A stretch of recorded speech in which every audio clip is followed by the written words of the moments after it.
Hello friends, అందరు ఎలా ఉన్నారు? నేనైతే బాగున్నాను. కొందరు సబ్స్క్రైబ్ అయితే చేసుకుంటున్నారు.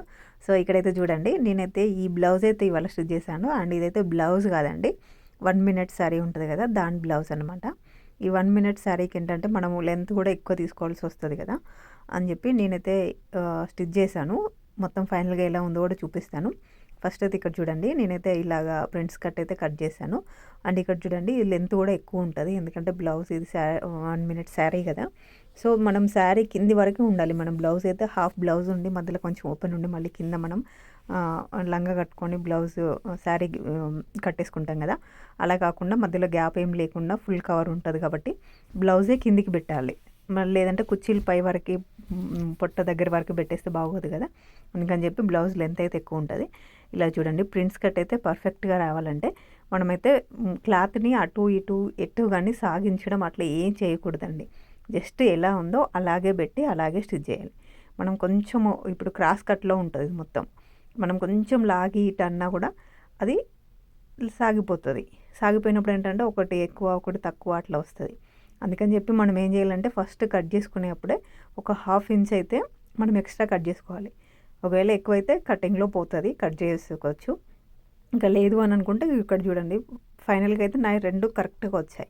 అలా కాకుండా ఒక్కోసారి నేను కుట్టినా కూడా పర్ఫెక్ట్గా రాకుండా ఏంటంటే ఎక్కువైపోతుంది కదా, అదైతే కట్ చేసుకోవడానికి ఉండేలాగా మనం ఒక ½ ఇంచ్ అయితే ఎక్కువ పెట్టుకోవాలి. ఇక్కడ చూడండి, నేనైతే 2 స్టిచెస్ వేస్తున్నాను. అండ్ ఇది లైనింగ్ బ్లౌజ్ అయినా కూడా నేను ఓన్లీ పైన క్లాత్ పైనకి, కింది క్లాత్ కిందికే వేస్తాను. అండ్ ఇక్కడ చూడండి, ఇలా మనం చేసినప్పుడు ఏంటంటే ఖచ్చితంగా మనకి మధ్యలో కుచ్చిళ్ళు అంటే ఇట్లా వచ్చేసినట్టుగా వస్తుంది, ముడతలు వచ్చేసినట్టుగా. అలా రాకుండా ఉండాలంటే ఏం చేయాలంటే మనం లోపలికి స్టిచెస్ వేసుకున్నాం కదా, దాని తర్వాత దాని పక్కన అన్ని చిన్న చిన్న కార్డ్స్ అయితే పెట్టేసుకోవాలి సీజర్తో. అప్పుడైతే పర్ఫెక్ట్గా వస్తుంది. అండ్ అప్పుడు కూడా పర్ఫెక్ట్గా అనిపించలేదనుకోండి, ఏం చేయాలంటే మీరు ఐరన్ చేసుకోవాలి. ఐరన్ చేసుకుంటే అయితే పర్ఫెక్ట్గా వస్తుంది. ఇప్పుడు ఇక్కడ చూడండి, ఇదైతే పైనికి జాయిన్ చేశాను కదా, చూడండి కిందిది కిందికి జాయిన్ చేశాను. సో ఇవి రెండింటిని కలిపి మనం జాయిన్ చేసామనుకోండి, అప్పుడు స్టిచెస్ బయటికి అస్సలు కనిపించకుండా అన్నీ లోపలికే వెళ్ళిపోతాయి. చూడండి, నేను ఇక్కడ జిప్ వేస్తాను కదా, దీనికోసం అని చెప్పి జిప్ వేయడానికి మనం జస్ట్ రివర్స్ చేస్తే సరిపోతుంది. అట్లా కాకుండా ఇప్పుడు మనం నార్మల్ బ్లౌజ్ కుట్టాలనుకోండి, ఇలా పెట్టేసుకొని మనం ఇక్కడ హుక్స్ పట్టి లేదంటే కాజా పట్టి అట్లా వేసుకోవాలి. పైకి పైపింగ్ ఉండాలి, లేకపోతే మనము రెగ్యులర్గా లోపలికి మలిసేసి అట్లా కుట్టేసుకోవాలి. ఇక్కడ చూడండి, నేనైతే ఇది ఇట్లా నార్మల్గా అయితే కుట్టేద్దామని చెప్పి అనుకొని ఇట్లా కుట్టేస్తున్నాను. అండ్ దీనికి పైపింగ్ కూడా చేశాను నేను, అందుకని చెప్పి రెగ్యులర్ బ్లౌజ్ లాగా జస్ట్ నార్మల్ స్టిచ్ లోపల నుంచి పెట్టేసి అయితే స్టిచ్ చేశాను. ఇక్కడ చూడండి, అండ్ మనం కట్ చేస్తున్నప్పుడు కానీ చేస్తున్నప్పుడు కానీ కింద లాస్ట్ లెంత్లో ఉంటాయి కదా, ఆ దారాలన్నీ అయితే ఎప్పుడప్పుడే కట్ చేసుకోవాలి, లేకపోతే మాత్రం అవి తర్వాత ప్రాబ్లం చేస్తాయి. అందుకని చెప్పి నేను వెంటనే కట్ చేసేస్తాను. ఇక్కడ చూడండి, ఇది కూడా సేమ్ అలాగే పెట్టేసి మనం పైనది ఎలా పెడతామో కిందిది కూడా సేమ్ అలాగే మనం జస్ట్ లోపలికి కుచ్చులు పెట్టేసి లోపలికి పెట్టేసామనుకోండి, అప్పుడైతే ఏ ప్రాబ్లం లేకుండా ఈజీగా పెట్టేసుకోవచ్చు. అండ్ ఇక్కడ నేను భుజం దగ్గర కూడా ఈ స్టిచ్చెస్ అయితే బయటికి రాకుండా స్టిచ్ చేస్తూ ఉన్నాను చూడండి.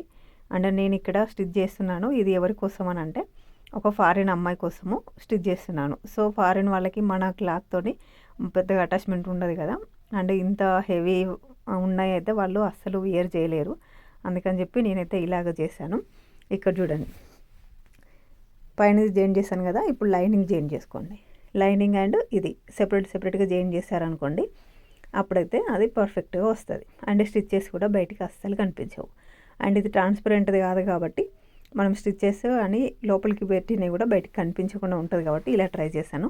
అండ్ ట్రాన్స్పరెంట్గా ఉన్నట్టయితే మనం లోపలికి పెట్టేసుకొని లోపల మనం ఓవర్లాక్ చేసుకున్నట్టయితే అప్పుడు స్టిచ్చెస్ కూడా అస్సలు బయటికి ఏం కనిపించవు. ఇక్కడ చూడండి, ఇలా చేస్తే చూడండి, ఇది లోపలికి అసలు ఎక్కడ కూడా ఏం కూడా కనిపించదు అండ్ బయటికి కూడా కనిపించవు. అండ్ ఈ బ్లౌజ్కి ఏంటంటే నేను ఇది ఫారిన్ వాళ్ళ కోసం కుట్టాను కదా, సో వాళ్ళకి ఏంటంటే మన ఈ ఇట్లాంటి హెవీ వాటితోని కొంచెం ఇది కుచ్చుకుపోయేలాగా లేకపోతే అట్లా ఉన్నా కూడా వాళ్ళకి ర్యాషెస్ వచ్చేసి సమ్మర్ టైంలో వేర్ చేశారనుకోండి, ఇంకా ఎక్కువ ర్యాషెస్ అట్లా ఎక్కువ వస్తాయి కాబట్టి నేనైతే ఇలా చేశాను.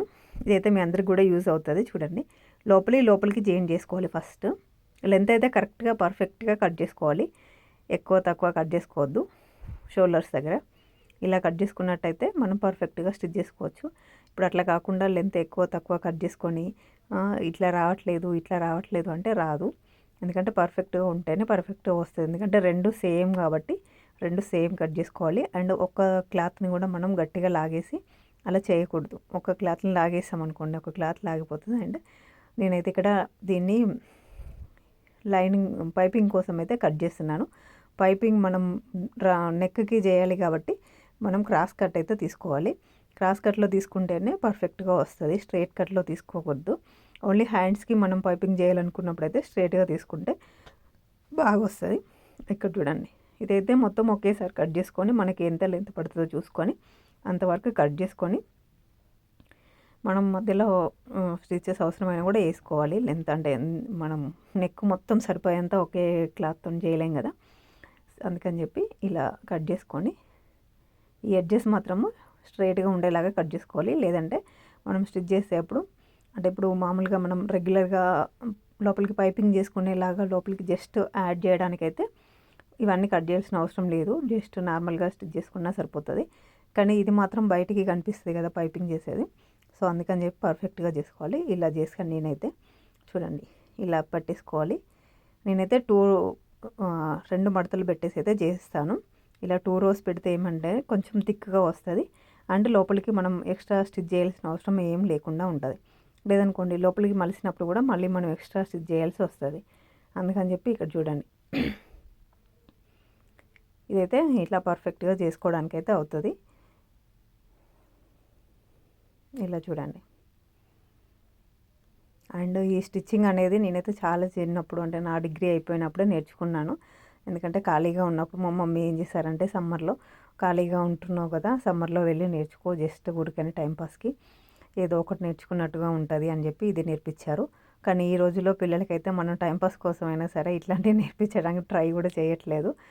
జస్ట్ ఎంతసేపు వాళ్ళకి ఎడ్యుకేషన్ అని చెప్పేసి నువ్వు అది చదువుకో, ఇది చదువుకో, ఈ క్లాస్కి వెళ్ళు, ఆ క్లాస్కి వెళ్ళు అని చెప్పి ఇట్లాంటివి నేర్పిస్తున్నాము.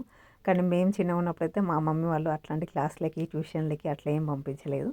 జస్ట్ టైంపాస్ కోసం అని చెప్పి మా మమ్మీ నేను డిగ్రీ అయిపోయాక మా ఫ్రెండ్స్తో పాటు వెళ్ళి నేర్చుకున్నాను అనమాట. ఇలా టైంపాస్కి నేర్చుకున్నాయే మనకి ఒక్కోసారి యూజ్ అవుతాయి. అంటే ఇప్పుడు నేను పిల్లలతోని బయటికి వెళ్ళి వర్క్ చేయలేను కాబట్టి ఇదొకటి నాకైతే చేయడానికైతే ఉంది. అట్లా ఉంటుంది అనమాట. అందుకని పెద్దవాళ్ళు చెప్పేది ఏదైనా కూడా మనం మంచిగా అని చెప్పేసి మనమైతే వినాలి. కానీ ఈ రోజుల్లో పిల్లలైతే అస్సలు వినేలాగైతే లేరు. అండ్ వాళ్ళకి చెప్పడం కూడా చాలా కష్టంగా ఉంటుంది. ఇక్కడ చూడండి ఇలాగైతే స్టిచ్ చేసుకోవాలి. ఇలా స్టిచ్ చేసుకున్నప్పుడు ఏంటంటే మనం బయటికి ఇట్లా తీసినప్పుడు ఏంటంటే కొంచెం థిక్గా వస్తుంది. మరీ తిన్నగా లోపల థ్రెడ్ కనిపించేలాగా కాకుండా నేను లోపల థ్రెడ్ అయితే పెట్టేసి చేస్తాను. అప్పుడు పైపింగ్ అయితే పర్ఫెక్ట్గా వస్తుంది. లేదనుకోండి కొంచెం పర్ఫెక్ట్గా రాదు. ఎందుకంటే ఒక్కో దగ్గర కొంచెం అటు ఇటు అయినా కూడా అది తెలిసిపోతుంది. మనం పైపింగ్ థ్రెడ్ లేకుండా పైపింగ్ చేసినట్టయితే ఇలా చేసామనుకోండి చూడండి ఎంత దగ్గరికంటే అంత దగ్గరికి లాగేసి ఇలా పెట్టేసి జస్ట్ స్టిచ్ చేయడమే. ఇంకా కొన్ని స్టిచ్ అంటే మిషన్కి కింద పాదం కూడా చేంజ్ చేసుకోవడానికి ఉంటుంది. బట్ నాకైతే అవసరం రాలేదు, ఎందుకంటే నేను ఇలాగే నేర్చుకున్నాను కాబట్టి ఇలాగే కుట్టేస్తాను. ఇలా కాకుండా జస్ట్ కింద పాదం చేంజ్ చేసుకున్నట్టయితే మనం అది ఇంకా పర్ఫెక్ట్గా వస్తుంది అని చెప్పేసి అంటారు. అంటే కొత్తగా నేర్చుకునే వారికైతే అదైతే యూజ్ అవుతుంది. నేను ఆల్రెడీ స్టిచ్ చేస్తున్నాను కాబట్టి నాకు ఇలాగే వచ్చేసింది కాబట్టి నేను ఇలాగే స్టిచ్ చేస్తాను. చూడండి నేను ఇక్కడ వీడియో తీసుకుంటూ స్టిచ్ చేస్తున్నాను, అందుకని చాలా లేట్ అవుతుంది. యాక్చువల్గా అంటే కొంచెం ఫాస్ట్గానే కుట్టేస్తాను. ఇక్కడ మాత్రం స్లోగా వచ్చేసింది. ఇక్కడ చూడండి ఎంత పర్ఫెక్ట్గా వచ్చిందో. ఇది వెనకాలకు ఉంటుంది, దానికి మనం పైపింగ్ చేసుకోవచ్చు అంటే లోపలికి. లేదనుకుంటే మనం ఇక్కడ ఒక స్టిచ్ చేసినా కూడా సరిపోతుంది. కానీ స్టిచ్ చేసేటప్పుడు మాత్రం లాగినట్టు కాకుండా జస్ట్ మంచిగా పర్ఫెక్ట్గా వచ్చేలాగైతే చేయాలి. ఇక్కడ చూడండి నేనైతే ఇక్కడ జిప్ యాడ్ చేస్తాను కాబట్టి ఇంకా ఎక్స్ట్రా ఏం చేయలేదు. జస్ట్ ఓన్లీ నెక్కి అయితే ఇలా చేశాను.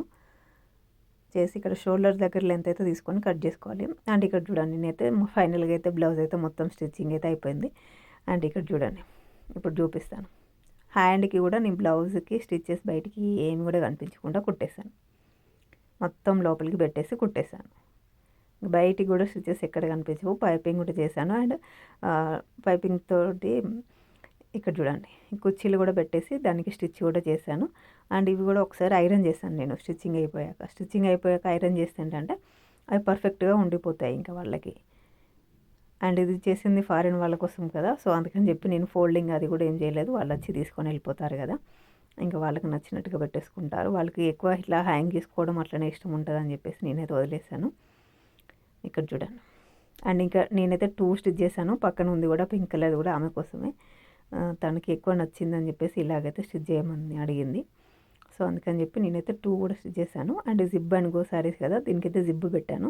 మామూలుగా జిబ్ కాకుండా మనం హుక్ కూడా పెట్టేసుకొని చేసుకోవచ్చు, ఎందుకంటే జిబ్ అనేది ఇది జాకెట్ జిబ్ కదా, మామూలుగా షాప్లలో నాకు దొరకట్లేదు, మళ్ళీ సేమ్ కలర్ ఉండాలి, లేదంటే మాత్రం ముందుకి కదా తెలిసిపోతుంది. సో అందుకని చెప్పి హుక్స్ అయితే బెటర్, ఎందుకంటే హుక్స్ అయితే లోపలికే ఉండిపోతాయి, ఇంకా దానికోసం మనం కష్టపడాల్సిన అవసరం కూడా ఉండదు. కానీ జిబ్ అండ్ గో శారీ అని చెప్పేసి అంటున్నాం కానీ అందుకని చెప్పి జిబ్ అయితే వేశాను. అండ్ ఈ 2 శారీస్కి అయితే జిబ్ వేశాను. నెక్స్ట్ శారీస్కి అయితే మాత్రం జిబ్ లేకుండా హుక్స్ అయితే వేసి ట్రై చేశాను. అవి కూడా నేను వీడియోస్ అయితే పెడతాను. ఇక్కడ చూడండి, మొత్తానికైతే ఇలా వచ్చేసింది. శారీ అయితే చాలా అంటే చాలా బాగుంది, చాలా సాఫ్ట్గా ఉంది. బట్ బ్లౌజ్ మాత్రం ఇట్లా బ్రాకెట్ లాగా మొత్తం ఇచ్చేసాడు. అందుకని చెప్పి నేను స్టిచ్చెస్ అసలు ఎక్కడ కూడా కనిపించకుండా ముందు ప్రిన్స్ కట్ చేసిన పైన షోల్డర్స్ దగ్గర, నెక్స్ట్ ఆర్మ్స్ దగ్గర, అంటే హ్యాండ్స్ దగ్గర ఎక్కడ కూడా బయటికి కొంచెం కూడా అసలు స్టిచ్చెస్ అనేవి బయటికి రాకుండా మొత్తం లోపలికి పెట్టి పెట్టేశాను. అండ్ సైడ్ స్టిచ్చెస్ వేసేటప్పుడు కూడా నేను లోపలికి పెట్టి వేసాను. వీడియో తీద్దాం అనుకున్నాను బట్ అవ్వలేదు, ఎందుకంటే స్టిచ్ చేసుకుంటూ వీడియో తీయాలి కదా, ఒక్కోసారి వీడియో ఆన్ చేసి పెడితే అలాగే 1 అవర్ అట్లా ఉంటుంది. నా ఛానల్ అయితే సబ్స్క్రైబ్ చేసుకోండి. Thank you friends.